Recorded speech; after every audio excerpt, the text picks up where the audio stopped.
Magandang araw, South Sea TV viewers.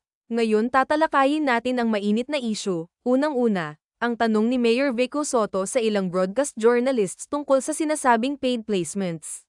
Dagdag pa rito, sinisi niya ang pamilya Diskaya sa umano'y malakihang korupsyon sa flood control projects. Sige, alamin natin ang buong kwento. Noong ika-21 ng Agosto, ipinost ni Vico Sotto sa Facebook ang screenshots ng interviews ni Sara at Curly Diskaya kasama sina Corina Sanchez at Julius Babaw. Tanong niya, bakit kailangang magbayad ng 10 na milyong piso para sa luho ng interview, lalo pa kung kontrobersyal ang kandidato? Ayon sa kanya, shameful ito at paglabag sa etika ng pamamahayag. Ito ang tunay na usapin, sino ang may kontrol sa balita at sa pera. Habang ang isa, hamon sa media, nagpapakita ang isa pa ng malalim na problema sa kontraktualisadong gobyerno.